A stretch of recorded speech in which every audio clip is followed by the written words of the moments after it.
आदरणीय आचार्य ऋषभ जी की समस्या थी। जी बताएं आदरणीय आचार्य ऋषभ जी, क्या बात है?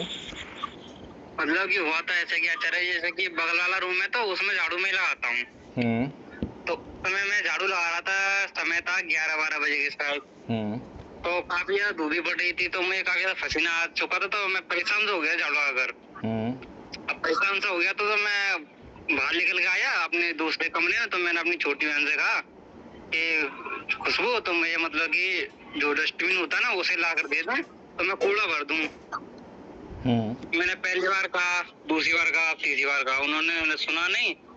तो मैंने एक बार चिल्ला कर भी कहा उनसे, फिर उन्होंने मना कर दिया काम की। तो मुझे गुस्सा आ गई। गुस्सा के मारे में वो जो कूड़ा साफ किया था ना वो सब फैला था। तो वो कूड़ा आपने फैला दिया?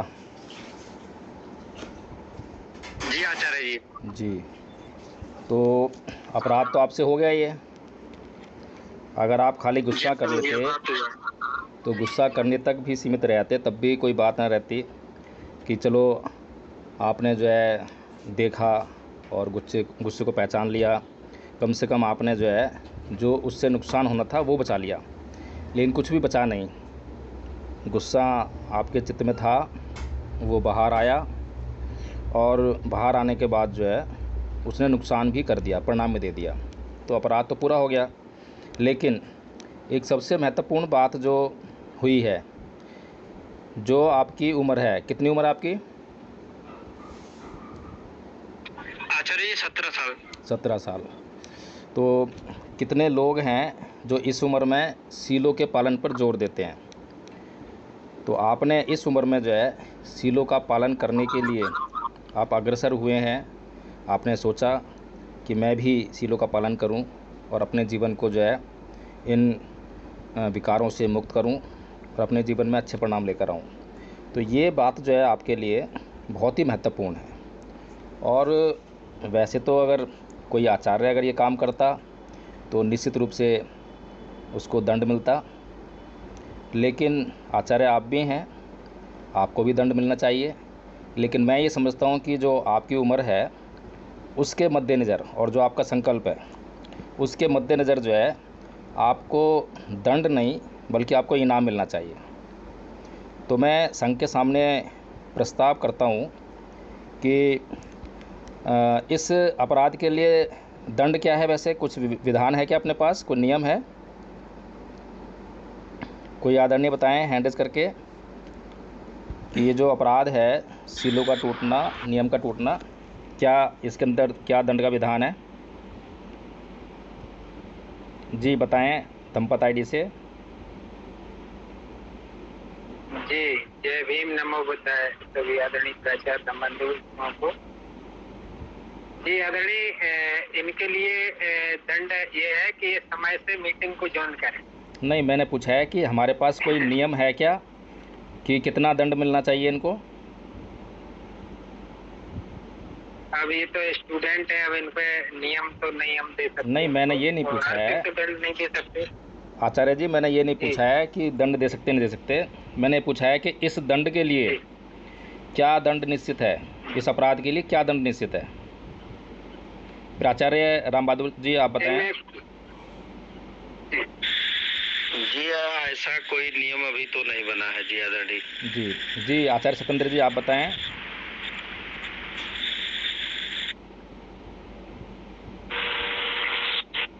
जी आदरणीय जी, जय भीम, नमो बुद्धाय जी।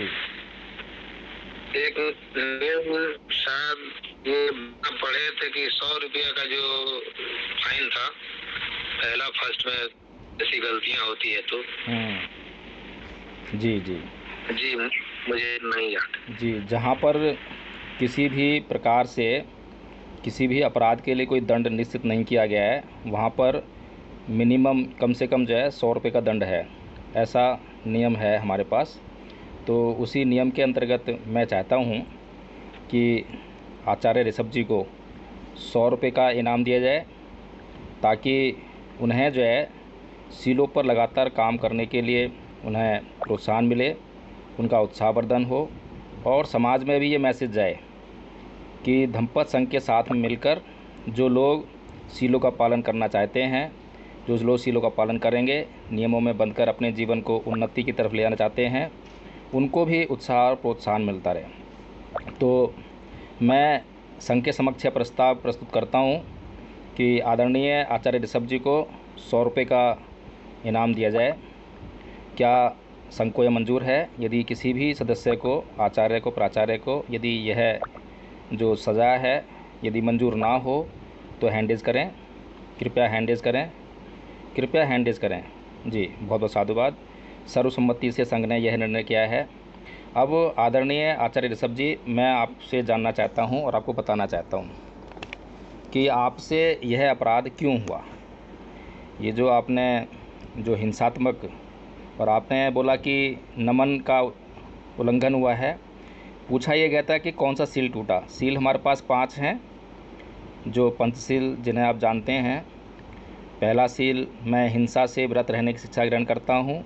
दूसरा, चोरी से व्रत रहने की शिक्षा ग्रहण करता हूँ। तीसरा, मिथ्या आचार से यानी व्यभिचार से व्रत रहने की शिक्षा ग्रहण करता हूँ।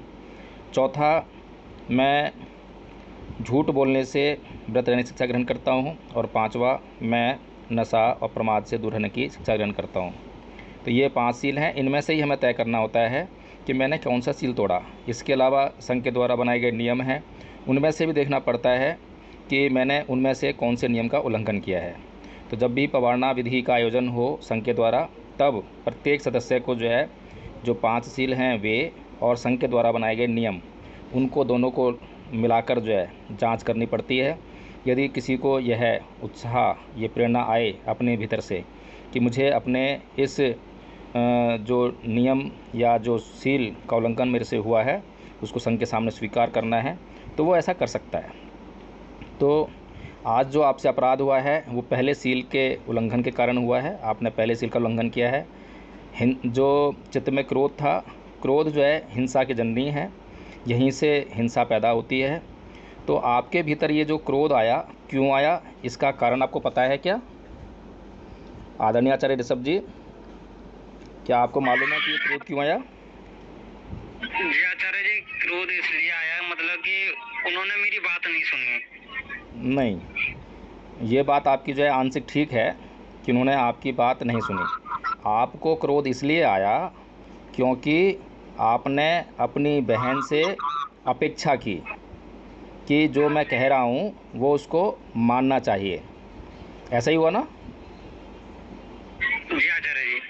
तो जब भी आप किसी से कोई बात कहते हैं तो आप पहले से ही ये निर्णय कर लेते हैं कि जो मैं कह रहा हूँ उसको वो मानना ही चाहिए। अगर आप ऐसा सोचते हैं तो निश्चित तौर पर जब वो नहीं मानेगा तो आपको क्रोध ही आएगा। ऐसा ही है ना? जी आचार्य जी। तो दोनों बातें आपको सोचनी चाहिए थी। जब आप ये बात कह रहे थे तब आपको ये भी सोचना चाहिए था कि हो सकता है कि मेरी बहन जो है मेरी इस बात को मान ले, और यह भी हो सकता है कि मेरी बहन जो है इस बात को ना माने।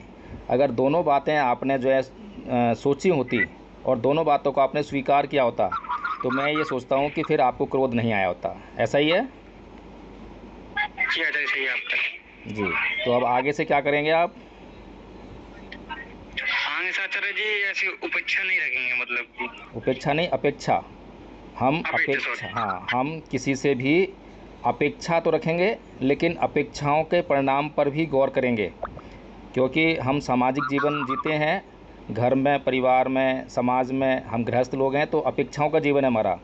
लेकिन हम हमेशा अपेक्षाओं में केवल एक ही पक्ष देखते हैं कि उसको मेरी अपेक्षाएं पूरी करनी ही चाहिए। जब हम इस बात की तरफ देखते हैं तो हम अपने ऊपर एक बोझ लाद लेते हैं, और उस बोझ में ज़्यादा दबने के कारण जो है हमारे भीतर से जो क्रोध हमारे भीतर दबा हुआ है वो बाहर आ जाता है। इसीलिए हमें कभी भी समाज में जब हम काम करें तो इस बात का हमें इस तरह से अभ्यास करना चाहिए कि हम किसी को भी काम करने के लिए तो कहें, लेकिन दोनों पहलुओं के बारे में भली प्रकार से सोच भी लें कि ऐसा हो सकता है कि वो मेरी बात माने और ऐसा भी हो सकता है कि वो मेरी बात ना माने। ठीक है आदरणीय आचार्य ऋषभ जी? जी आचार्य जी, और एक बात और कहना चाहूँगा मैं। जी जी, जो 100 रुपये जो आप कह रहे हैं देने की, मतलब कि मैं चाहूँगा कि मैं संघ में दान करना चाहूँगा उनको, क्योंकि संघ की आर्थिक स्थिति अभी सही नहीं है। संघ की आर्थिक स्थिति आपके ऊपर उसका वज़न नहीं डाल रही है अभी संघ जो है। अभी संघ जो है आपको आपके जीवन को जो है अपने तरीके से जीने के लिए मुक्त रखा है आपको। आपने ऑलरेडी संघ के लिए एक अच्छा काम किया है कि आपने एक विभाग संभाल रखा है। संघ आपके प्रति सदैव कृतज्ञ रहेगा।